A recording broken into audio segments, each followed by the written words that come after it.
So why does this title sound so familiar? I'm trying to remember where I've heard this before. Where have I heard this?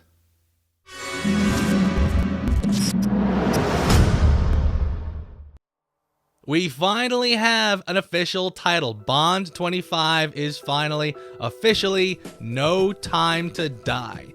So we can stop calling it Bond 25, and we officially have the new abbreviation that we're going to use ad nauseum, NTTD. So get used to seeing that one all over message boards and whatever.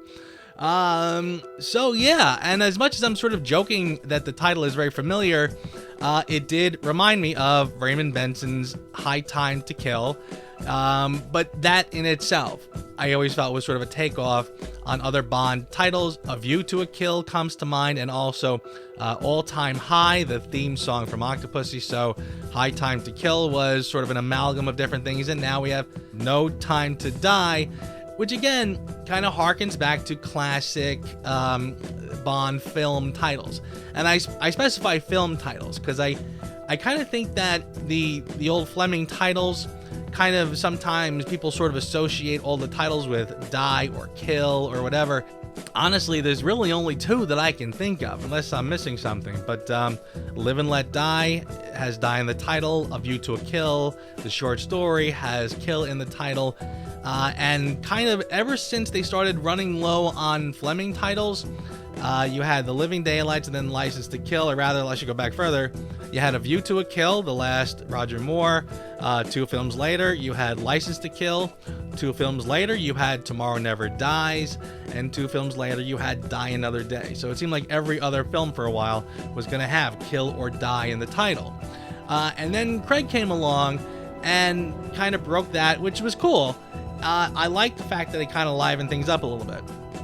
You know, Casino Royale, obviously based on the novel by Ian Fleming. Quantum of Solace, again based on a Fleming short story. Then you had, of course, Skyfall, which was a totally original concept. And then Spectre. You know, so the new title, I guess I'm having pros and cons. Mostly pros. I'm pretty happy with this. I probably should have said that right out of the gate.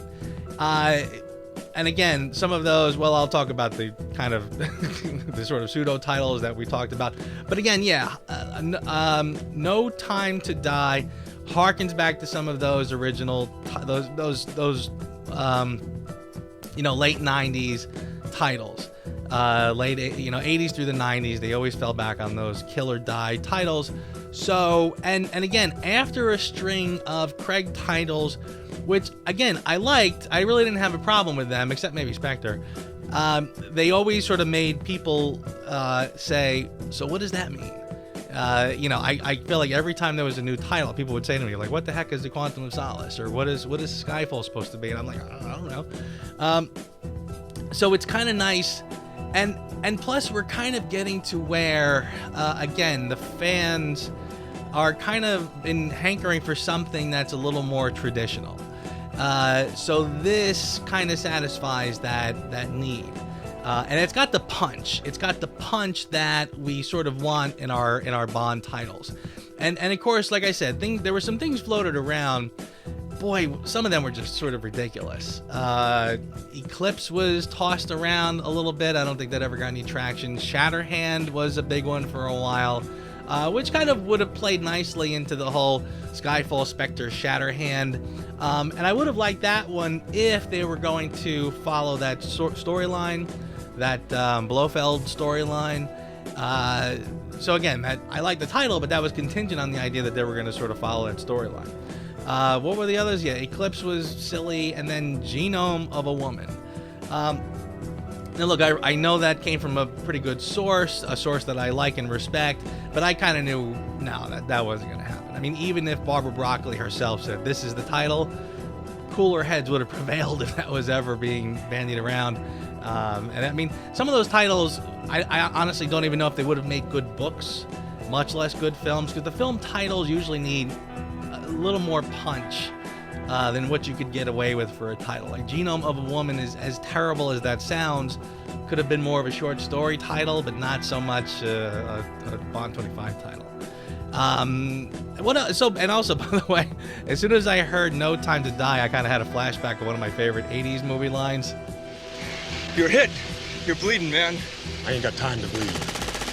So yeah, all in all, I'm pretty happy with this title, and it seems like that seems to be the consensus. Anybody I've spoken to, my girlfriend loved it, said it's great, and I'm very happy to see something that is kind of akin to classic Bond titles.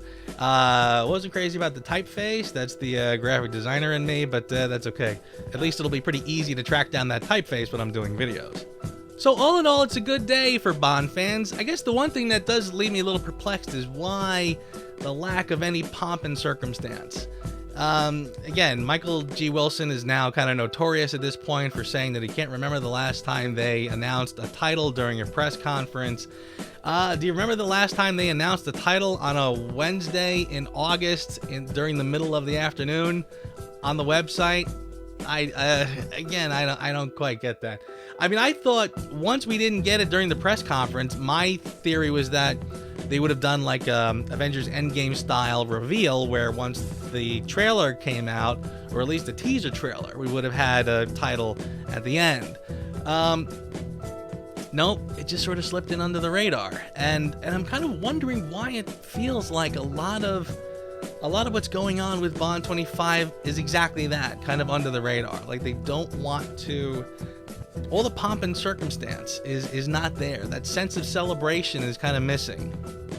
This title reveal was, I mean, I'll just say it was pretty lackluster. I like the title, don't get me wrong.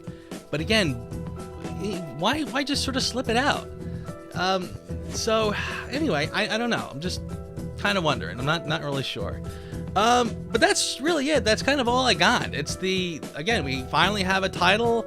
I'm pretty happy with it. I think it's a great one, and, I'm looking forward to Bond 25 again.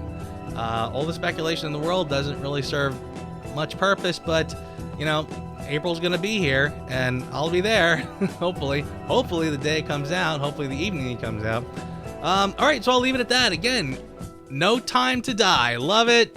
Bond 25 is on its way. It's a good day to be a Bond fan. What do you think of the title? Put something in the comments. Do you like it? Are you happy with this? Again, is it too safe for you, or are you happy that they're kind of getting back to a classic Bond title? And by the way, hit the subscribe button, please, and hit the like button and all that good stuff. I always forget to say that stuff. I got to take a lesson from Jeff Wybo over at James Bond Canada. He kills it with that stuff. So anyway, I'll leave it at that. Enjoy the rest of your week, and this is your good buddy Hedda Section signing out for now. See you next time.